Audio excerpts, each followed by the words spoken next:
Hello बच्चों, कैसे हो? उम्मीद करती हूँ आप सभी अच्छी तरह से होंगे, प्रसन्न होंगे और स्वस्थ होंगे। तो बच्चों, आज हम पत्र कैसे लिखते हैं उसके बारे में आज हम जानेंगे। मनुष्य के जीवन में पत्र लेखन की बड़ी उपयोगिता है। मन के विचारों को व्यक्त करने का उत्तम साधन है पत्र। पत्र से हम आंतरिक विचारों की अभिव्यक्ति सरलता से करते हैं।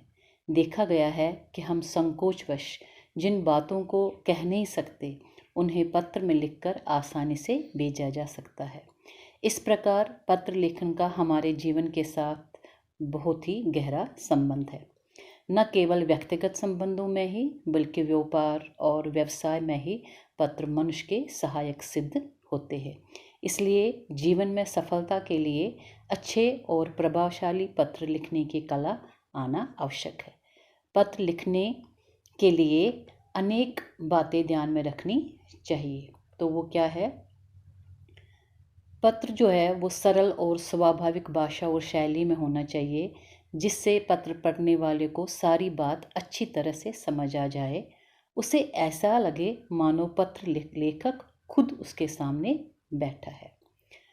न तो पत्र में अनावश्यक विस्तार हो और ना ही बहुत छोटा हो। पत्र ऐसा हो कि वह अपनी पूरी बात कह सके। और पत्र की शुरुआत सही संबोधन से होनी चाहिए।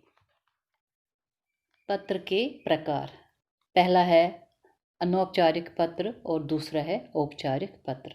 पहले हम अनौपचारिक पत्र कैसे लिखते हैं उसके बारे में पढ़ेंगे। इस प्रकार के पत्र में लिखने वाले तथा पत्र प्राप्त करने वाले में घनिष्ठ संबंध होता है। जैसे माता पिता को, भाई बहन, सगे संबंधी को पत्र लिखना, ये अनौपचारिक पत्र में आता है। तो ये कैसे लिखा जाता है? इसमें सबसे पहले बाईं ओर पत्र लिखने वाले का पता होना चाहिए। फिर उसके बाद दिनांक मतलब डेट डालनी होती है, दिन कौन सा है। और फिर संबोधन संबंध के अनुसार करना चाहिए। जैसे बड़ों के लिए पूज्य, पूज्यवर, पूजनी, आदरणी, माननी। और जो बराबर वाले हैं, जो हमारे समान आयु के हैं, उनके लिए प्रिय मित्र, प्रिय बहन, प्रियवर, बंधुवर। और जो हमसे छोटे हैं उनके लिए चिरंजीव, आयुष्मान, आयुष्मती, प्यारे बेटे या बेटी या प्रिय, जो भी आपके उसका नाम होगा उसके साथ प्रिय नाम, उसका नाम लिखा जा सकता है। फिर उसके बाद अभिवादन। अभिवादन बड़ों के लिए अलग, बराबर वालों के लिए अलग, छोटों के लिए अलग। तो बड़ों के लिए कैसा लिखना है? चरण स्पर्श, नमस्कार, सादर प्रणाम। जो बराबर वाले हैं उनके लिए स्नेह, नमस्कार, सप्रेम, नमस्ते आदि। और जो छोटे हैं उनके लिए प्रसन्न रहो, सुखी रहो, आशीर्वाद। उसके बाद मुख्य विषय जो हमने लिखना है, जिसके बारे में हमने पत्र लिखना है। पत्र का मुख्य विषय जो है वो सहज और स्वाभाविक होना चाहिए। और विषय के आरंभ में परिवारजनों का हालचाल पूछना चाहिए और अंत में उनके लिए आदर अथवा स्नेह प्रकट करना चाहिए। और अब पत्र का अंत। पत्र में बाईं ओर पत्र भेजने वाला अपनी अवस्था के अनुकूल शब्द लिखकर नीचे अपने हस्ताक्षर करता है। जैसे बड़ों के लिए पत्र लिखा हो तो आपका प्रिय पुत्र, आपका आज्ञाकारी पुत्र।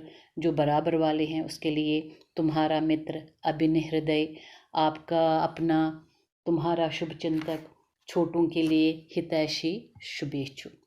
तो बच्चे, ये था अनौपचारिक पत्र। अब हम पढ़ेंगे पत्र का दूसरा प्रकार, औपचारिक पत्र। औपचारिक पत्र कैसे लिखते हैं? ऐसे पत्र उन व्यक्तियों को लिखे जाते हैं जिनसे हमारा निजी संबंध नहीं होता। इन पत्रों में सूचनाओं तथा तथ्यों को महत्व दिया जाता है। इसके अनेक प्रकार है। इसमें कौन कौन से पत्र आते हैं? जैसे प्रार्थना पत्र है, संपादक के नाम हम पत्र लिखते हैं, शिकायती पत्र लिखते हैं, जैसे अलग अलग विभाग जो है उनको हम शिकायती पत्र लिखते हैं, सरकारी पत्र लिखते हैं, व्यावसायिक पत्र लिखते हैं, या किसी खास विशेष अवसर पर लिखे गए पत्र होते हैं, वो सारे इसमें शामिल होते हैं। तो ये पत्र कैसे लिखा जाता है? इसके बाईं ओर सेवा में लिखकर जो पत्र पाने वाला होता है उसका पता लिखना चाहिए। जिसको हम पत्र लिख रहे हैं उसका पता वहाँ पर लिखना होता है। दिनांक जो है, डेट जो है, वो सबसे नीचे लिखी जाती है। इसमें विषय, इस प्रकार के पत्र में विषय लिखना बहुत ही ज़रूरी है। इसके अंतर्गत दिए गए विषय को छोटा करके लिखना चाहिए। जो हम लिख रहे हैं उसका जो विषय है बहुत ही छोटा करके लिखना चाहिए। फिर संबोधन, संबोधन में केवल हम क्या लिखेंगे, महोदया महोदया, मतलब इसी से हमने पत्र शुरू करना चाहिए। या श्रीमान जी, मान्यवर, माननीय, आदरणीय, यहाँ पर हम ये सादर प्रणाम, नमस्कार, चरण स्पर्श, ये कुछ नहीं लिखते हैं। इसमें सिर्फ यही लिखा जाता है महोदय महोदया, श्रीमान जी, मान्यवर, माननीय और आदरणीय। फिर मुख्य विषय में हम सविनय निवेदन है किससे वाक्य आरंभ करके अपनी बात जो भी प्रश्न में पूछी गई हो लिखनी चाहिए। फिर अंत में धन्यवाद या कष्ट के लिए क्षमा जैसे शब्दों का प्रयोग करना चाहिए। और अंत में भवदी या भवदिया, विनीत, आज्ञाकारी, प्रार्थी आदि लिखना चाहिए। उसके बाद अपने हस्ताक्षर, अपना नाम, अपना पता और फिर दिनांक लिखना चाहिए। तो बच्चों, ये था पत्र कैसे लिखा जाता है। आपके सरस हिंदी व्याकरण में बहुत सारे पत्र दिए गए हैं, तो आप उसमें से आप रोज़ एक एक पत्र पढ़ा कीजिएगा। अब बच्चों, विलोम शब्द किसे कहते हैं? एक दूसरे का उल्टा अर्थ देने वाले शब्दों को विलोम शब्द कहते हैं। विलोम शब्द देते समय ध्यान रखना चाहिए कि जहाँ तक संभव हो सके तत्सम शब्द के लिए तत्सम और तद्भव शब्द के लिए तद्भव शब्द ही देना चाहिए। अब ये तत्सम शब्द किसे कहते हैं? वे शब्द जो बिना किसी परिवर्तन के संस्कृत के समान ही हिंदी भाषा में प्रयुक्त होते हैं, जैसे सत्य, पर्वत, अग्नि आदि। तद्भव शब्द किसे कहते हैं? समय के अंतराल के कारण कुछ कारणों से शब्दों में धीरे धीरे परिवर्तन आ जाता है, तो ऐसे शब्द तद्भव कहलाते हैं।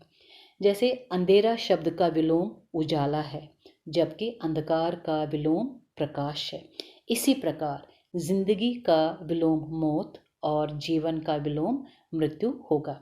तो विपरीत अर्थ देने वाले शब्द कई प्रकार से बनते हैं, जैसे उपसर्ग जोड़कर यश अपयश, मान अपमान, घात प्रतिघात, जय पराजय।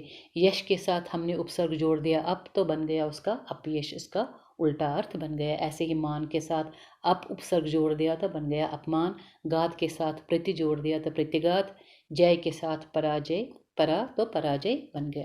ऐसे ही उपसर्ग परिवर्तन द्वारा आधान प्रधान, आ और प्र के में हमने परिवर्तन कर दिया। संयोग वियोग, उपकार अपकार, सुलभ दुर्लभ। अब लिंग परिवर्तन द्वारा भी विलोम शब्द बन जाते हैं, जैसे वर कन्या, बेटा बेटी, माता पिता, राजा रानी। फिर इसके बाद भिन्न शब्द द्वारा शब्द जो है वो दूसरा अलग ही हो जाता है। गुरु लघु, कटु मधु, लाभ हानि, मूक वाचा।